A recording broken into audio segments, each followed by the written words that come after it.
దారుణంగా ఉన్నటువంటి విద్యుత్ రంగాన్ని సుమారు 35,000 కోట్లు ఖర్చు పెట్టి రకరకాల పద్ధతులన్నీ అవలంబించి సెంట్రల్ ఎలక్ట్రిసిటీ అథారిటీని కూడా సంప్రదించి మా మెదడంతా కరగదీసి అద్భుతమైనటువంటి కరెంటును మేము తీర్చిదిద్దినాం.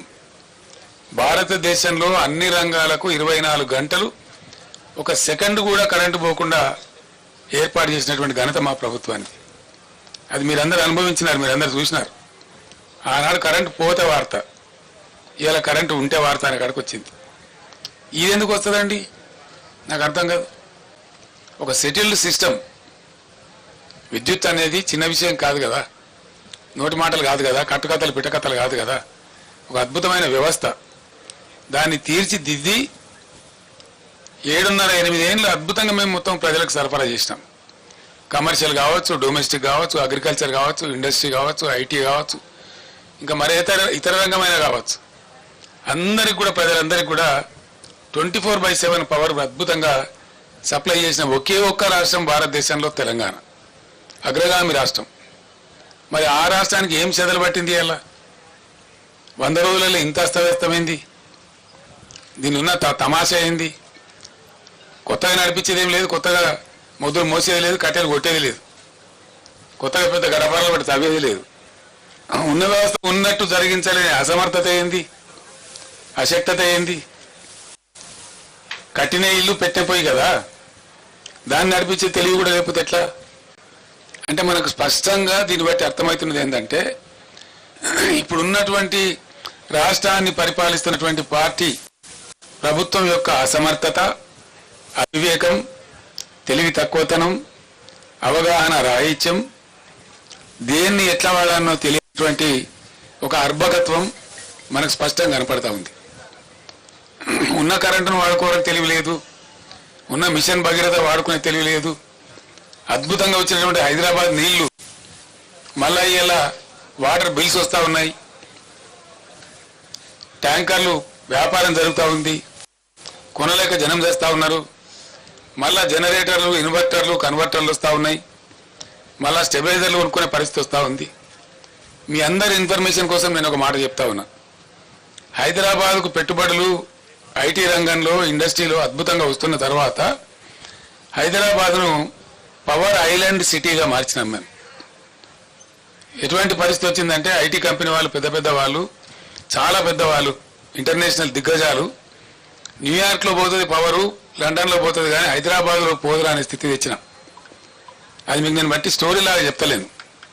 దాన్ని ఏం చేసినామంటే, బీఆర్ఎస్ ప్రభుత్వం వచ్చిన కొత్తలో ఈ రాష్ట్రంలో నేషనల్ గ్రిడ్కు మన రాష్ట్రం కనెక్టెడ్ లేకుండే, అనుసంధానం లేకుండే.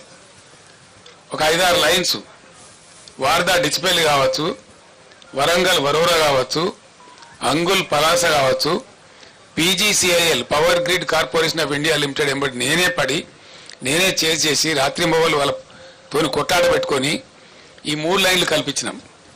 దాంతో టోటల్ తెలంగాణ రాష్ట్రం, ఏపీ రాష్ట్రం కూడా మనతో పాటుగా నేషనల్ పవర్ గ్రిడ్కి అనుసంధానమైనాం. దాని ఫలితం ఏంటంటే, మనకు ఏదైనా సందర్భంలో షార్టేజ్ ఏర్పడితే ఇండియా మొత్తంలో ఎక్కడ పవర్నా అక్కడి నుంచి కొనుక్కునేటువంటి అవకాశాన్ని కల్పించగలిగినాం. నంబర్ 1. నంబర్ 2, 7,600 మెగావాట్లుగా ఉన్నటువంటి ఇన్స్టాల్డ్ కెపాసిటీని దాదాపు 18,000 మెగావాట్లకు తీసుకుని పోయినాం. In addition to that 1,600 రామగుండంలో, 4,000 Yadadri thermal స్టేషన్లో, అంటే 5,600 మెగావాట్ల పవరు ఇంకా అడిషనల్గా వచ్చేటువంటి సదుపాయాన్ని కూడా కల్పించినాం. మొన్ననే ఎన్టీపీసీ 1,600 మెగావాట్లు ప్రధానమంత్రి స్వయంగా వచ్చి డెడికేట్ చేసినాడు. నేను వాళ్ళు ఎంబడబడి తరిమి దాన్ని చేయించిన ఆ రోజు 10 సార్లు నేనే రామగుండం వెళ్ళి మీకు ఏం కావాలో, రాష్ట్ర ప్రభుత్వం నుంచి ఏం సహకారం కావాలని చెప్పి అడిగి పర్సూ చేసి దాన్ని కంప్లీట్ చేయించినాం. అఫ్కోర్స్ మా ప్రభుత్వం పోయిన తర్వాత మొన్న వచ్చింది అది, మొన్న ప్రైమ్ మినిస్టర్ వచ్చి దాన్ని డెడికేట్ చేసినాడు. ఇప్పుడు ఆ సప్లై కూడా యాడ్ అయింది. అంటే మా ప్రభుత్వం ఉన్నప్పటికంటే ఇంకొక 1,600 మెగావాట్లలో 85%. ఎన్టీపీసీ ఏం చేస్తుందంటే, ఏ రాష్ట్రంలో ఉందో, ఏ రాష్ట్రం కోసం కట్టినరో దానికి 85% ఇస్తుంది, 15% ఏమో వాళ్ళు నేషనల్ కోసం తీసుకుంటారు. అంటే ఆ ప్రకారంగా అద్భుతమైన కరెంటు ఎంతైతే 1,600లో 85% అంటే ఆ సుమారు 1,500 వస్తుంది. 1450 నుంచి 1500 మెగావాట్లు అదనంగా యాడ్ అయింది. చేస్తే ఈ ప్రభుత్వం పట్టించుకొని చేస్తలేదు. కానీ ఈ పాటికి యాదాద్రిలో కూడా 1-2 యూనిట్లు వచ్చే అవకాశం కూడా ఉండే. అంటే ఇక్కడో 1500-1600 వచ్చే అవకాశం ఉండేది. మన సొంతం. దీని నుంచి ఒక యూనిట్ కూడా బయటకి ఇచ్చే అవసరం లేదు. మరి ఇంత ఉజ్వలంగా తయారైనటువంటి పవర్ సిస్టమ్ ఎందుకు ఈరోజు ఇబ్బంది పడతా ఉంది? ఇది పరిపాలకుల అసమర్థత అవునా కాదా?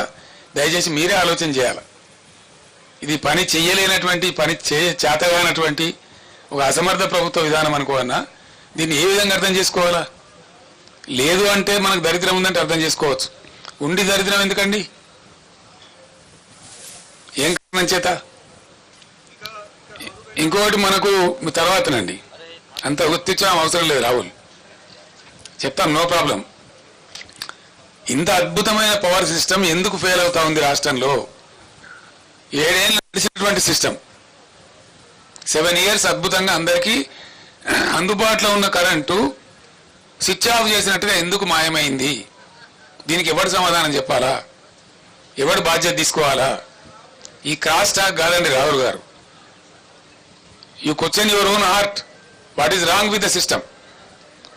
7 ఏళ్ళు 7.5 ఏళ్ళు బ్రహ్మాండంగా నడిచినటువంటి సిస్టమ్ 3 నెలల లోపల నడుస్తలేదు అంటే ఎవరికి అసమర్థత అండి? ఎవరి ఫెయిల్యూర్ ఇది? 100% నేను ఆరోపిస్తున్నా ఇప్పుడు ఉన్నటువంటి అసమర్థ, అవివేక, తెలివి తక్కువ కాంగ్రెస్ పార్టీ యొక్క అసమర్థత. మరేం కాదు. వాళ్ళకి వాడుకోవస్తలేదు, వాళ్ళకి తెలివి లేదు పాపం. మేమన్నా టెక్నోక్రాట్స్ని పెట్టి నడిపినాం, మాకు తెలివి లేక కాదు. పవర్ సిస్టంలో మొత్తం IAS ఆఫీసర్లను తొలగించి 100